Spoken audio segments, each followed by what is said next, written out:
Well, we're finally underway this morning, and finally is the operative word. We've had torrential rains all night long from this Hurricane Zeta that's moving across the area. Seems like I just can't catch a break from the rain. And because of turn left on Kentucky 2. got gyps telling me where to go here. Because of the rain, my front yard is sloped, and so it was about as slick as a mossy rock in a creek. And trying to get my van and trailer out last night, it jackknifed in the front yard. So it literally took me an hour to get my van out on the blacktop driveway and turned around. It wasn't that big a deal getting it out on the driveway, but turning around because everything just kept sliding down the hill. And I finally had to get the tractor and picked up the back end of the trailer and just pick it up and bring it around and set it on the blacktop. But anyway, finally got going.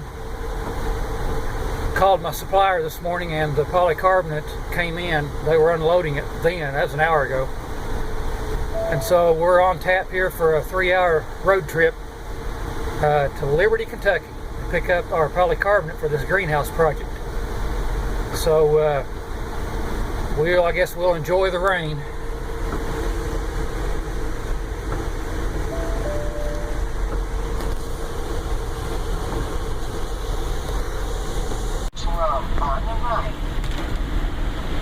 Well, after quite a few miles of roads like this right here, destination is behind you. we are literally out in the boonies.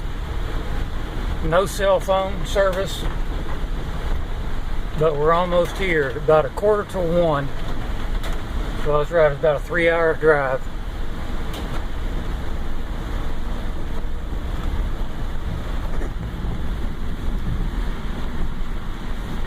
It amazes me how how these businesses can be out in the middle of nowhere, these Amish, and have a thriving business. Well, anyway, we're going to pull in here and see if we can get loaded. In Mount Vernon, Kentucky here, had to make a pit stop. I'll just check load. Hey, we play tune on them. Thing seems to be riding all right.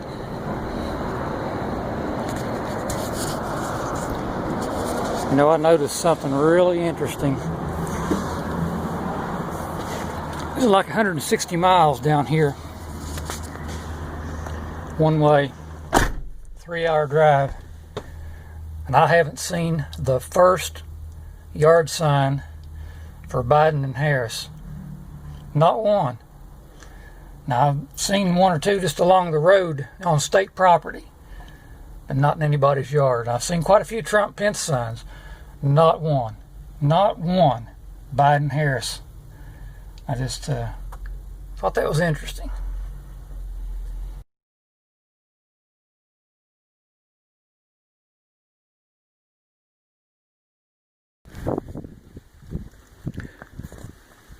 And so here is the aftermath of trying to get my van and trailer unjackknifed and out of the front yard. Well, yeah, hi, you have to be the star of the show again, don't you? Yeah. But with all the rain that we've had, there is nowhere up here right now to turn around. Anywhere I get off the blacktop, then, and I'm moving the camera around a lot trying to block the wind. Anywhere I get off the blacktop, then I just start sliding downhill. There's just no turning around.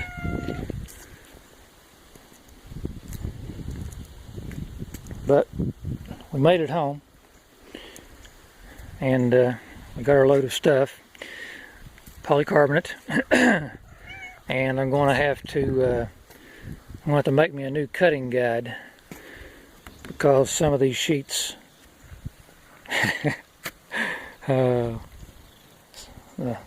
some of these sheets here are 6 foot wide, so I'm going to have to come up with another cutting guide.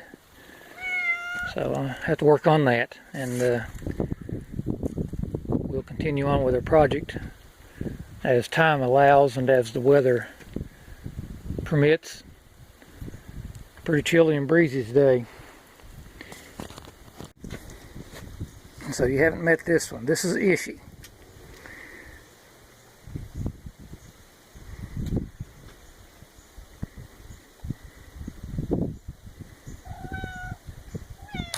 Alright, so here I found a piece of plywood that I can use to make our cutting guide out of. This is 5/8, and this was a piece left over. There's an old pantry that we took out of our house.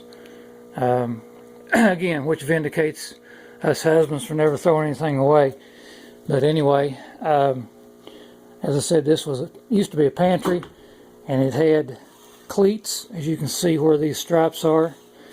It had cleats for shells. The shells rested on these, and I've got another side, the mirror of this, that still has the cleats on it, and that's going to come in very, very handy for making another thing that I need in working on the greenhouse, and we'll see that as we go along.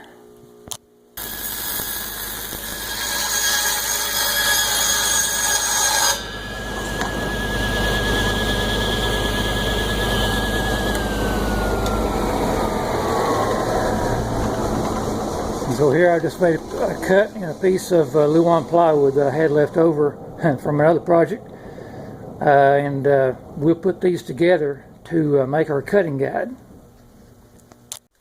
Alright, so here we have our piece of plywood, and I want you to notice here, see the light background, you can see the ply, it has a natural bow in it. See that? See, I'm going to turn that bow toward the bottom. This is actually the underside. But I want to turn that bow to the bottom, so when it's turned over and I clamp down both ends, it puts more pressure in the middle to straighten it out instead of there being a hump in the middle.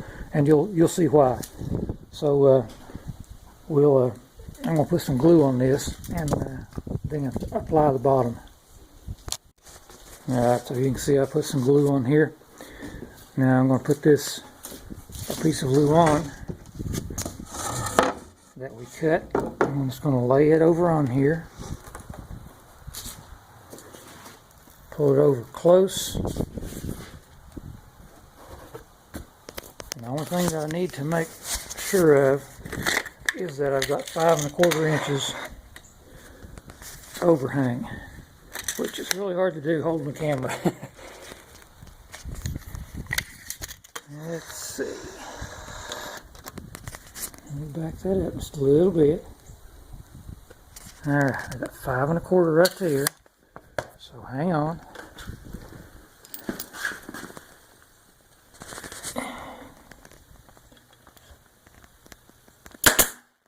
Alright, and we'll go to the other end. Do the same thing. And believe it or not, it is pretty well right on it.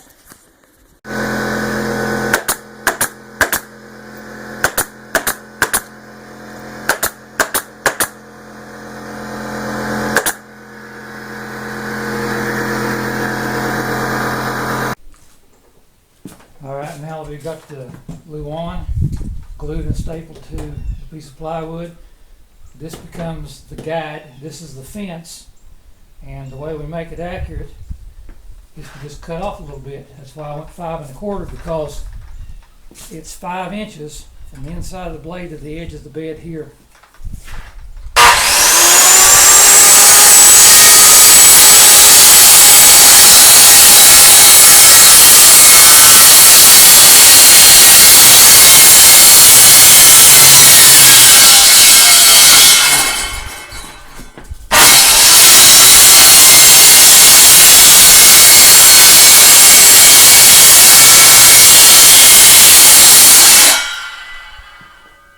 Alright, now see, that's automatically accurate from the edge of the bed of the saw to the inside of the blade. So now when I get ready to cut polycarbonate and I make a mark on it, all I have to do is line that edge up with a mark, set it down on it, clamp it down, we're ready to go. That's how simple it is to make a cutting guide. You can pay a whole bunch of money, like for the Festool track saw, which would be fantastic, but this will do in a pinch.